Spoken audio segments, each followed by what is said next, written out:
अगर हिना साहब निर्दलीय लड़ रही हैं तो ये जवाब तो मुसलमानों को पूछना ही चाहिए आरजेडी से। लालू प्रसाद यादव के जंगल राज को अगर किसी ने संरक्षित किया, स्थापित किया अपने बाहुबल से, तो वो दिवंगत शहाबुद्दीन जी थे। लालू प्रसाद और आरजेडी ने किस प्रकार से उनके परिवार से किनारा किया, ये सवाल इस बिहार के मुसलमानों को पूछना चाहिए। तो अब ना ये दौड़ चला गया कि मुसलमान बीजेपी को वोट देगा, हिंदू उसको वोट देगा, ये बात अब नहीं है। आवास बना है तो मुसलमानों का भी बना है, 5 लाख तक का जो बीमा है इलाज के लिए, उसका फ़ायदा हुआ है तो मुसलमानों को भी हुआ है। तो अब तो मुसलमानों को सोचना ही चाहिए ना कि इस्तेमाल आप सब कर रहे हो, लोक कल्याणकारी योजनाओं का लाभ सारा ले रहे हो, तो वोट क्यों नहीं दोगे भाई? पिछड़े अति पिछड़े पसमानदा मुसलमानों को मुख्य धारा में लाने का काम कर रही है और आप वोट जाके आरजेडी को दोगे क्या? तो इतना आप बेवकूफ़ समझते हो क्या इस बिहार के मुसलमानों को? नमस्कार, मेरा नाम आलोक है, आप लाइव स्टीज देख रहे हैं। देखिए, बीजेपी के मीडिया हेड हैं दानिश इकबाल जी हमारे साथ मौजूद हैं। आज हम इस चर्चा की शुरुआत जब कर रहे हैं, सिवान लोकसभा सीट को लेकर बात करते हैं। दानिश इकबाल जी को हमने क्यों चुना आप खुद समझ रहे होंगे। MY कम्युनिटी काफ़ी इन दिनों हावी है, आरजेडी की ओर से कहा जा रहा है। तेजस्वी यादव तो कह रहे हैं चुपचाप लालटेन छाप। अभी पूर्णिया में जो हुआ आप लोगों ने देखा, हिना साहब भी आजकल भगवा गमछा लेकर चल रही हैं। आप ये बताइए कि बीजेपी क्या बैकडोर से मदद कर रही है क्या? नहीं, देखिए, इस देश के अंदर जिन लोगों ने रंगों में बांटने का काम किया है उन लोगों के लिए एक करारा जवाब है।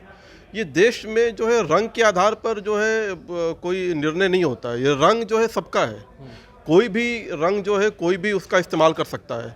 तो यही तो विडंबना थी, यही तो कांग्रेस पार्टी की जो तुष्टीकरण थी कि रंगों में 2 कौमों को बांट दो, तुष्टीकरण की पराकाष्ठा को पार कर दो। तो लेकिन आज अगर कोई भी रंग कोई भी अगर ओढ़ रहा है, कोई भी अगर लगा रहा है, तो मुझे लगता है ये तो स्वागत योग्य कदम है। ये तो भारत की परंपरा है, भारत की खूबसूरती है कि हम इतने नीचे तो नहीं चले जाएंगे ना कि रंगों में बट जाएंगे।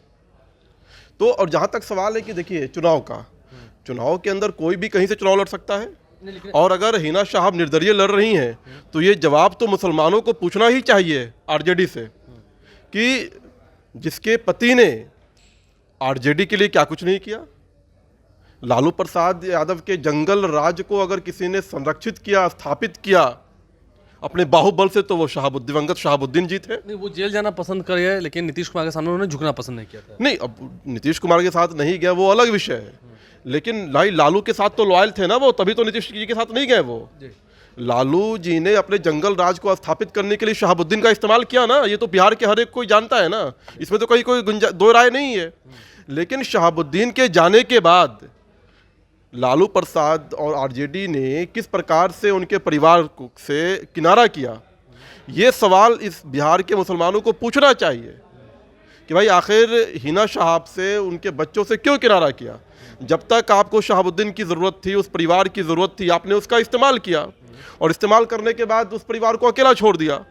कोई उनके घर तक नहीं गया, कोई उनसे मिलने तक नहीं गया। तो ठीक है, आज वो निर्दलीय चुनाव लड़ रही हैं, तो जनता तय करेगा ना कि कौन जीतेगा कौन हारेगा। MY कमेटी की बात होती है ना, कहते हैं कि मुस्लिम क्या करेंगे तो बीजेपी को वोट दे देंगे।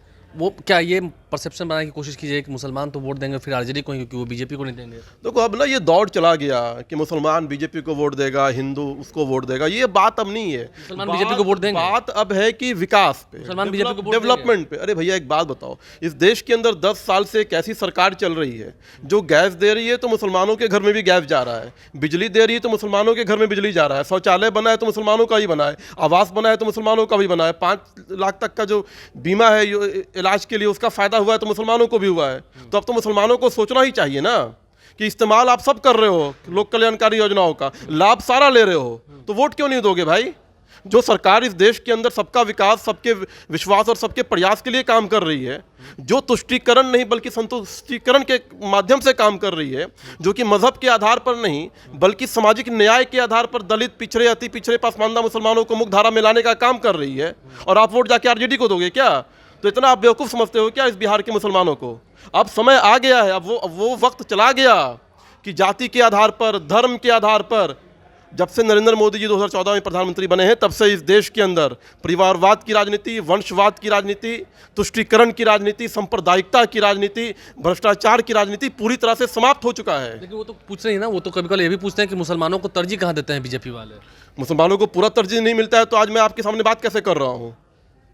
अगर कोई योग्य कार्यकर्ता है, वो किसी भी धर्म और मजहब से आता हो, भारतीय जनता पार्टी किसी को भी टिकट हो या दायित्व हो संगठन के अंदर, वो योग्यता के आधार पर दी जाती है, ना कि जाति और मजहब देख करके दी जाती है। तो क्या हिना साहब को लेकर सवाल पूछेंगे लालू परिवार से लोग जब वो वोट मांगने जाएंगे सिवान में? देखिए, ये इस प्रदेश के मुसलमानों को, जो 17% मुसलमान इस प्रदेश के अंदर हैं, ये उनके विवेक की परीक्षा है अब, कि क्या आप अब भी आरजेडी के गुलाम बन करके रहेंगे, क्या आप अब भी आरजेडी के वोट बैंक बन करके रहेंगे, जिस आधार पर जातीय जनगणना हुआ कि जितनी जिसकी भागीदारी उसकी उतने हिस्सेदारी, क्या मुसलमानों को आरजेडी ने वो हिस्सेदारी दिया? क्या 17% आबादी वाली जनसंख्या जो आरजेडी का परंपरागत वोट बैंक है, उसके मात्र 2 सांसद को जो है चुनाव के लिए उम्मीदवार बनाया जाता है, 8 उनके कम्युनिटी के लोग होते हैं। तो ये तो मुसलमानों को तय करना है कि एक तरफ वो सरकार है जो सबके विकास, सबके विश्वास के लिए काम कर रही है, जो तुष्टीकरण नहीं बल्कि संतुष्टिकरण के लिए काम कर रही है।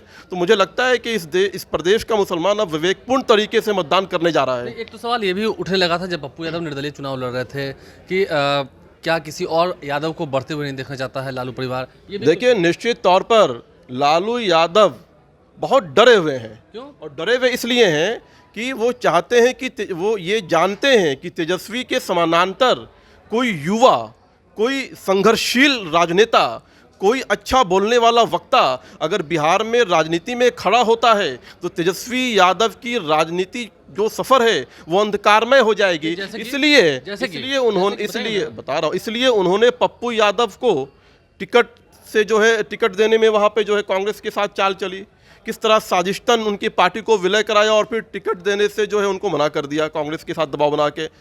कन्हैया कुमार को बिहार में एंट्री बंद कर दी, मजबूरी में कांग्रेस पार्टी को कन्हैया कुमार को दिल्ली से चुनाव लड़ना पड़ता। तो ये दो जो लोग हैं, कन्हैया कुमार हो या पप्पू यादव हो, आरजेडी लालू प्रसाद को इनसे डर लगता है कि तेजस्वी के समानांतर खड़े हो जाएंगे तो तेजस्वी की राजनीतिक दुकान समाप्त हो जाएगी। क्योंकि आप मीडिया हेड, तो मैं आप ही से पूछ लेता हूँ, पप्पू यादव को तो वो कहते रहते हैं कि वो बीजेपी के एजेंट है, वो तो आप लोग के एजेंट हैं, ताकि वहाँ पर बीमा भर्ती। यार पता नहीं बीजेपी के कितने एजेंट इस देश में घूम रहे हैं, मुझे नहीं मालूम। जो लोग कह रहे हैं उनसे ही पूछो कि कौन किसका एजेंट है। भारतीय जनता पार्टी कार्यकर्ताओं की पार्टी है, उसकी संगठन की संरचनाएं इतनी अच्छी है ज़मीनी स्तर पर। भारतीय जनता पार्टी विश्व की सबसे बड़ी पार्टी है। भारतीय जनता पार्टी के पास विश्व को नेतृत्व देने वाले नेता नरेंद्र मोदी हैं, तो भारतीय जनता पार्टी को किसी एजेंट को बनाने की जरूरत नहीं है। एक तो हिना साहब भी, जो मैंने शुरू में कहा था कि अब भगवा का गमछा लेके चल रही हैं, तो उनसे भी हो रहा है कि बीजेपी वाले तो मैं मुसलमानों का वोट काटने के लिए बीजेपी चाल चल रही है। व्यक्तिगत तौर पर मैं, अगर कोई भगवा धारण कर रहा है, कोई भारतीय संस्कृति और परंपराओं को अपना रहा है,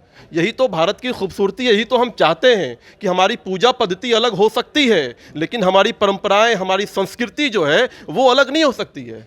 तो अगर वो भारतीय परंपराओं को, भारतीय संस्कृति को अपना रही है, तो ये स्वागत योग्य कदम है। स्वागत योग्य कदम है। दानिश इकबाल जी हमारे साथ थे, क्या कुछ उन्होंने खुलकर कहा है हिना साहब को लेकर? आपको लगता है कि ये भ्रम टूटेगा, ये भ्रम टूट रहा है? निश्चित तौर पर इससे देश के अंदर जो अरबिक इस्लामिक कल्चर को थोपने की कोशिश की गई भारतीय संस्कृति के ऊपर, इस्लाम का डर दिखा करके, वो अब समाप्त होना चाहिए और मुझे लगता है इसकी शुरुआत है और ये समाप्त होगा। आप तो फिर वीडियो में लोग पूछेंगे आप कैसे मुसलमान हैं कि इस्लामिक को, आप कल्चर को आप गलत बता रहे हैं? अरे भैया, मैंने आपको बताया कि पूजा पद्धति और संस्कृति में फर्क होता है। हमने इस्लामिक पूजा पद्धति को जरूर अपनाया है, लेकिन हमारी जो संस्कृति है वो भारतीय सनातन संस्कृति है।